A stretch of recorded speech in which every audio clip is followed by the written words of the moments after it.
I got back from my trip, he said, "Oh, have you seen Ordinary People yet?" And I said, no, because I've been again, and he said, "Have you seen Ordinary People?" I said, "No, I haven't been able to get there." Well, anyway, I finally, when I saw it, and then I knew why he didn't want to say anything to me until after I had seen it. Yeah.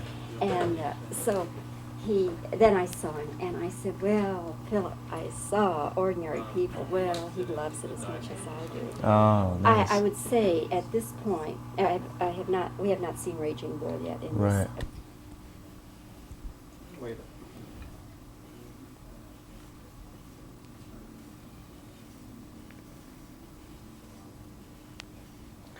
Okay. All right. Well, Tim, welcome to Dallas-Fort Worth. It's nice to have you in Texas. Oh, thank you. Good to be here. Your first trip? No, I was here last April. I did a play here with Henry Fonda at SMU University called The Oldest Living Graduate. Forgive me for forgetting that, because I was there and I did see that performance. Were you? Yes, excuse me for overlooking that. No. Yes, you were the young officer. Yeah, the young cadet, yes. Right. Yeah, that must have been a thrill to work with Fonda. Oh, yeah, it was, yeah. And the rest of the people in the cast as well. Yes. Yeah. Now, you'd already completed Ordinary People by that time. Yeah, I finished Ordinary People in January of this year. And then I came down here to do that play. And then we went back up to Los Angeles, and we did about 6 weeks of the show, 8 shows a week. And never have I been through such a tough schedule, you know. It's incredible. It made movie making and getting up at 5 o'clock in the morning look palatable, huh? Yes. Yeah, definitely. Robert Redford has made his movie debut as a director with Ordinary People. Let's take the Christmas tree scene and the confrontation with your mother, played by Mary Tyler Moore. What did he tell you, or what did he do about setting up that scene that you leaned upon? Well, the way he would approach a scene, in this case the Christmas tree scene, he would watch the three of us in the rehearsal. You know, he would say, "Okay, we're doing this scene now. Everybody away from the set except the actors and myself." So there were 4 of us: Redford, Mary, Donald, and myself. And he would watch us go through the movements and say the words, you know, that we had to say. And he would watch what was happening. He would look at Mary and see what was happening with her character and what she was doing. And then he would watch Donald and then me. And he had a great sense of character balance. So he was able to look at these 3 people and the characters they were playing and say, "Okay, well, I've got something coming from here that's not quite corresponding with something over here that Tim's doing, and then Donald's doing that. So let's see, if I have more over here, less over here, and then a little bit more here." You know, he was wonderful at all that, bringing it all together and making, sort of orchestrating each scene, and telling us, you know, exactly what was going on in the scene, and even beyond the words, because in a lot of, especially this movie, there's a lot said underneath the words, subtext.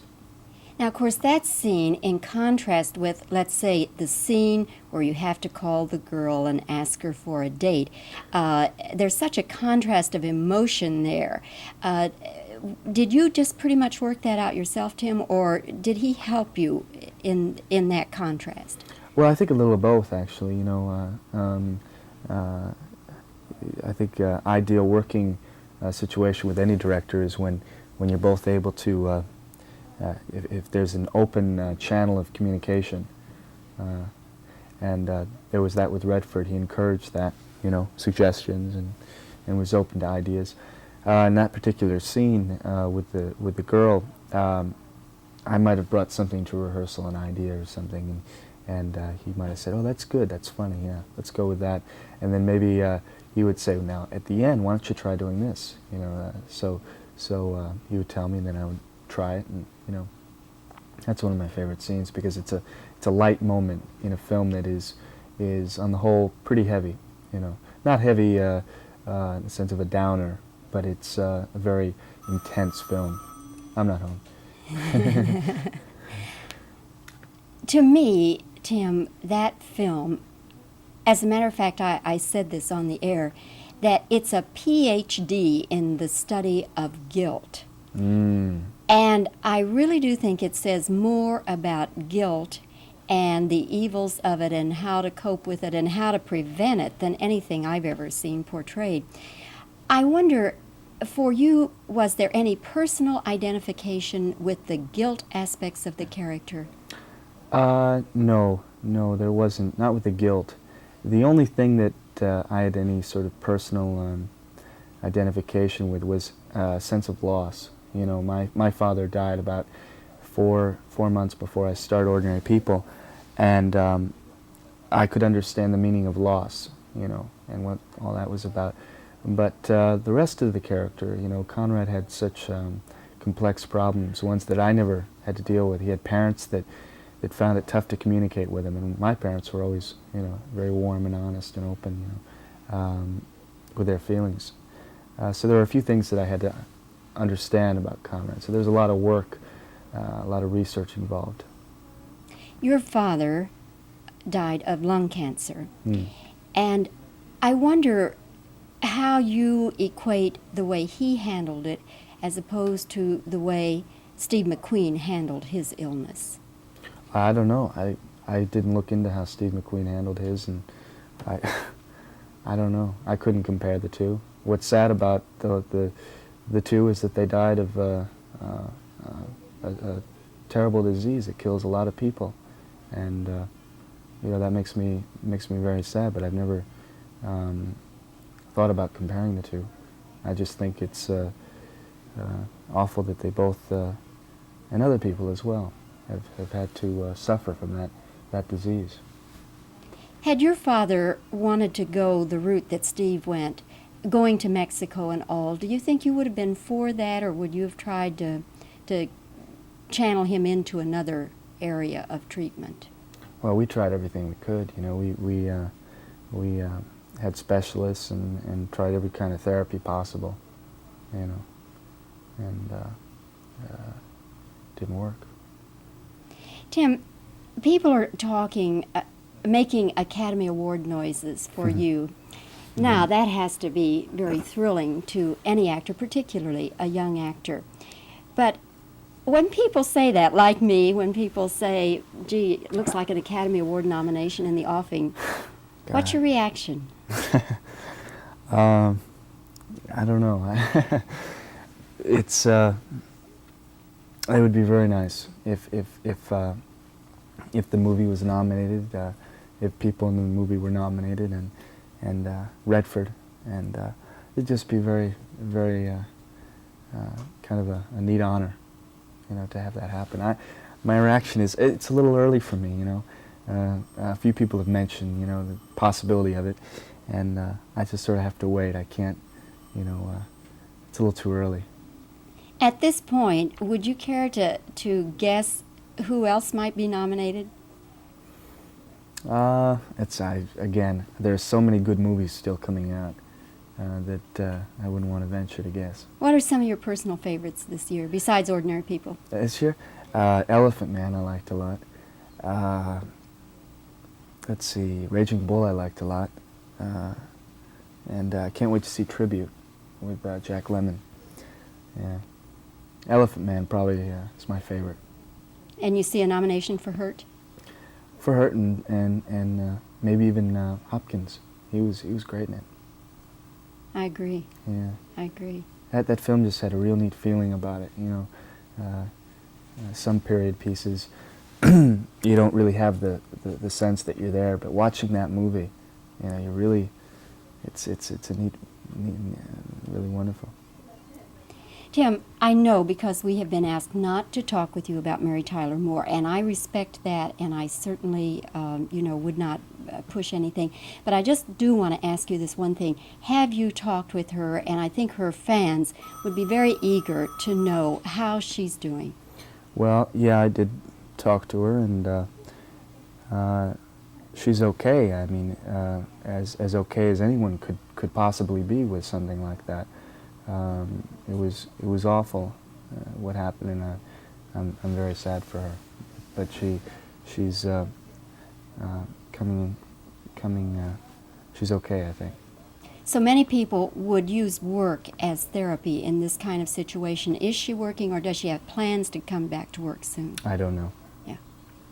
And what about your plans? Where do My you go from plans? here? Well, I'm doing a movie called Taps, and I'll be doing that in April. And it's a story about the military academy and a group of kids who take over the military academy. And I play a character called Brian Moreland. And that'll be produced by the man who produced Kramer vs. Kramer, Stanley Jaffe. And who wrote the script? The script is in various stages right now. There's a couple of writers on it. The director is Harold Becker, who directed The Onion Field. Yeah. Sounds like it should be a challenge and Yeah. an interesting project to work on. Yeah. Tim, thanks for coming to All right. Dallas-Fort Worth. It was nice seeing you. Nice to Best see you. of good luck to you. Thank you. Look forward to seeing you at Oscar night. Okay. Well, of course, Mary playing so contrary to type and Donald playing so contrary Mhm. to type. Yeah. It was fascinating to watch that. Yeah. Yeah. Okay, you can talk. I have to listen. Oh, you have to. I see. This is the listening part. I'm going to Denver tonight, and I haven't been there in quite a while. So, and I'm going to England to see my sister. My sister lives in England, Oh, and that'll be fun. That'll be Yeah. great. Yeah. great. But yeah, the movie was about four months of, intense work. Oh, it's time. My turn. All right. Well, I'll be in Florida for Christmas, so Hmm. I'll be warm, and you may be a little bit on the chilly side if you're in London, but you'll have. It's one of my favorite cities in the whole world. I Yeah. love it. Love Yeah. it. Yeah. Yeah, for about 5 months. Yeah. So that'd be kind of good. I made a couple of field trips to Annapolis, and spent a day with the young people, going through their routine. And it was fascinating. And I thought, my God, I could never do it. It was fascinating.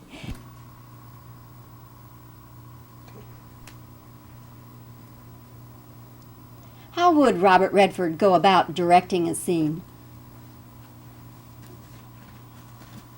What kind of help would Robert Redford give the cast in doing a particular scene? The scene where you have the confrontation with your mother, played by Mary Tyler Moore, how did Redford set that scene up? By contrast, let's say the scene where you have to call the girl for a date. How did he help you get that sort of contrast between that and the confrontation scene? Okay.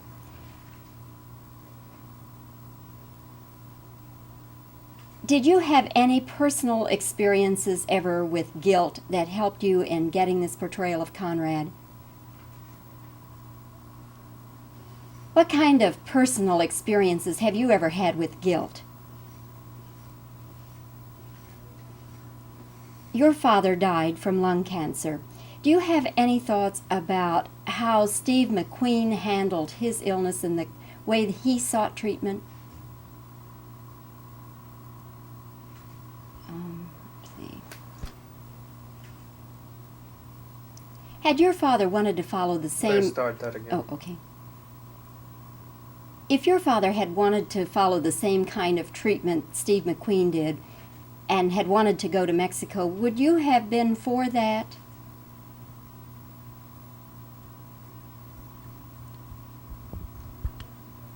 Have you had an opportunity to talk with Mary Tyler Moore since the tragic death of her son? I think her many fans would be interested. How is Mary Tyler Moore doing? So many people at a time like this would look to work for therapy. Is Mary working, or does she have plans to go back to work soon? There's a lot of talk, Tim, about your getting an Oscar nomination. What is your reaction to that?